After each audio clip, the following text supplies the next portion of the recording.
Face lower.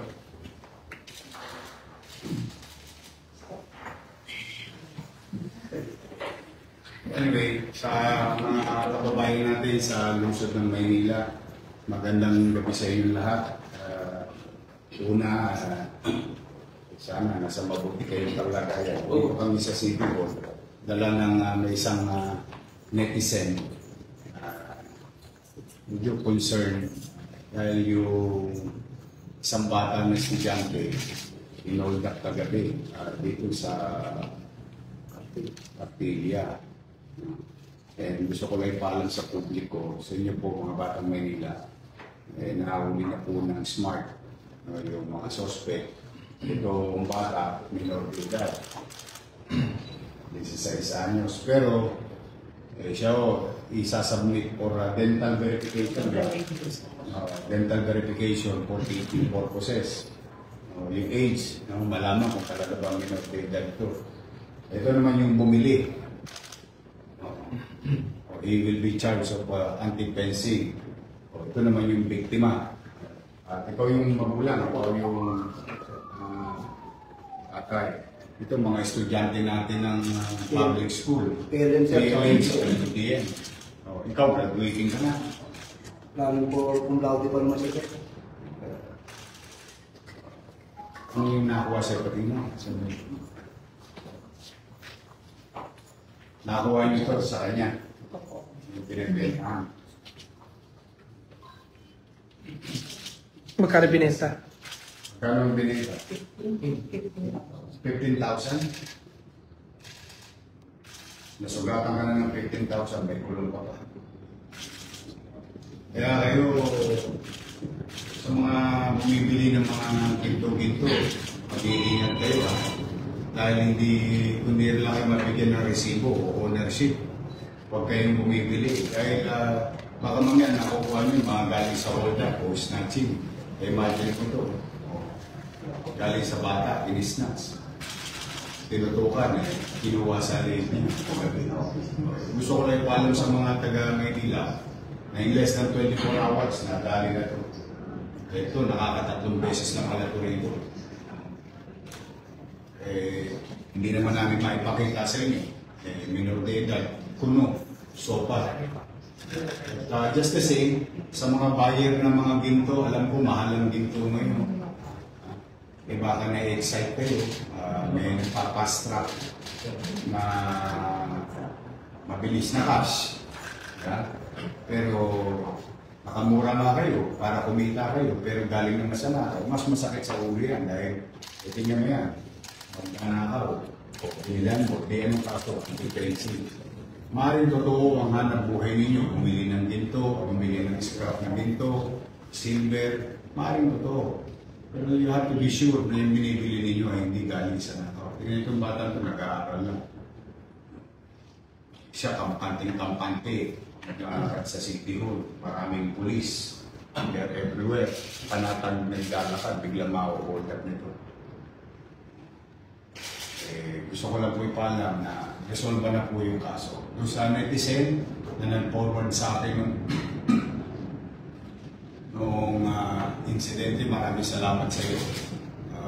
Please now, ito'y maging babala. Ulitin ko pa, ulit-ulit na lang. Ulit-ulit na lang.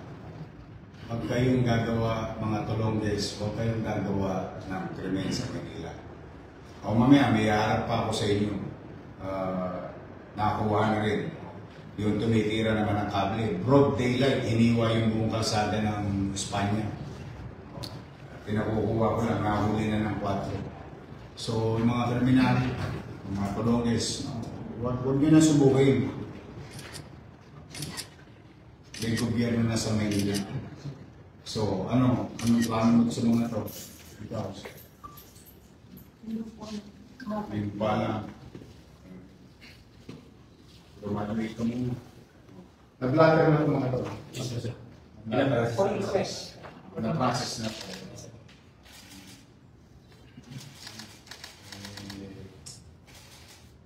Ikaw, Ama, ano bang tingin mo? Siya ako pinag-decide at saka sabi ko, kung anong makakubuti, kayo na akong bahala. Hindi kami, yung regular processing niya. Nagdadali niya sa rocks. Oh.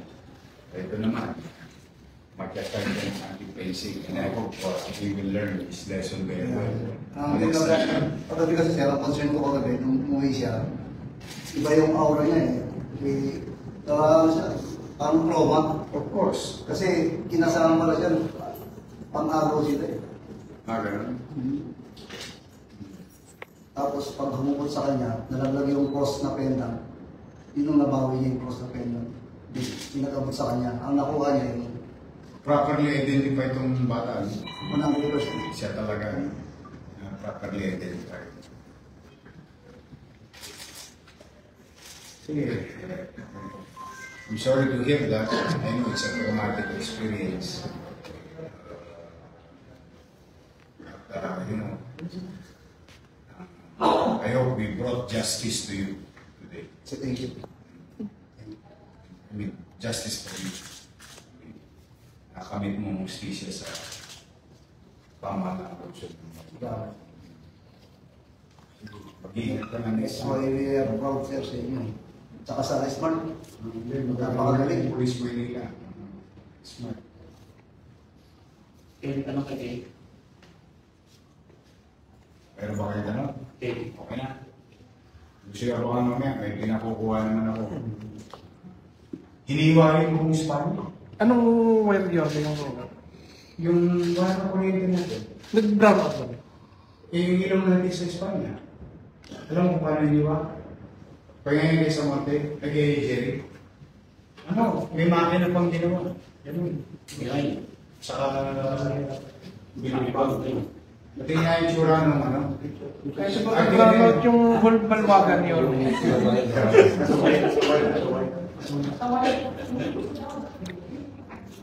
Pakita mo nga kay Randy. Ilang karat yung gold na yun?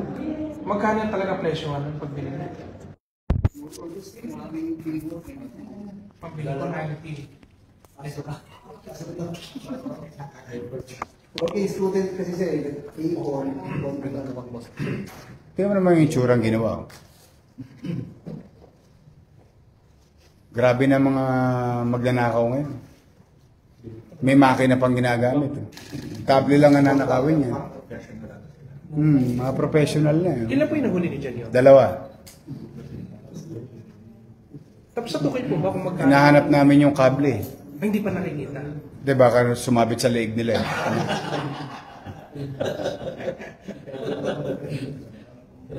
Grabe oh. I mean,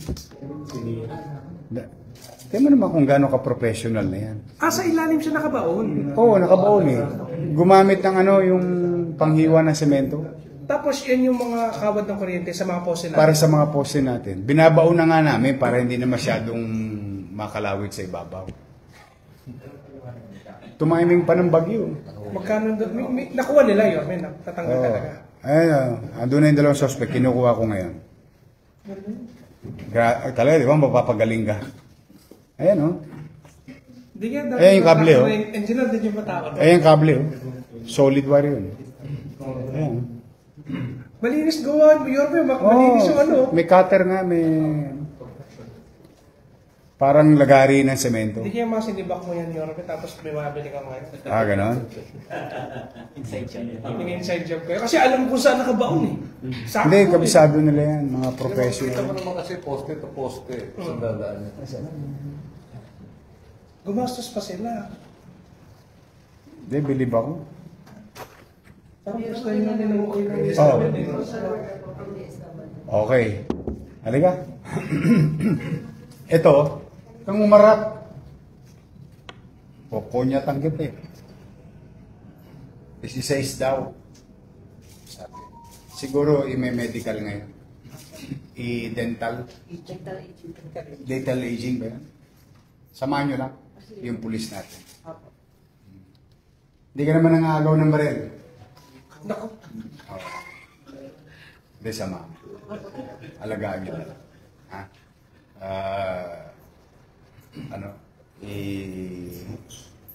Kumpirmahin nyo para kung sakali, kung 16 talaga, i-rocks ninyo. Kapag may kaso po, may... 3 na eh. Pagka po napatunayan siya na 16 at above 6 years po yung case niya, sa Manila Youth Reception Center po siya. Lalaya ulit, kakalaya lang ng isang araw niya. Masasampahan po siya ng kaso. Kung nandiyan po yung complaint niya. May complainant naman, naka-blatter na. Tingnan nyo lang. Baka matuto sa ano natin, sa facility natin magbagong buhay. Magabayan. Kulang ng gabay ng ano to eh, magulang. Takot daw sa biyanan eh. Asawa na po siya. Oo, may anak daw eh. Bata-bata. Sige po. I-guide mo lang yung police natin. Opo. Oh, befrienda na kita sa social welfare. Ha? Psst, ulit ka pa? Ha? Ulit ka pa? Sigurado ka? Saan ka titira? Oh, yun, doon ka tumira sa Romblon, sa Manila. Bago ka na, bata-bata mo pa. Buti hindi makakati daliri ng mga pulis sa Manila kung nagkataon. Paulit-ulit eh. Ilan pa bibiktimahin yan. Ikaw naman, matuto ka na sa leksyon mo. Dalawa po sila. Eh hindi, ito namimili ng mga, ano yan, na ginto, pila, scrap. Oh, eh mukhang scrap eh. Kasi pag pigtas na eh. Oh. Eh yun ang magandang lesson sa kanya. Sige na. Dali nyo na. Good job. Sumama mo ha.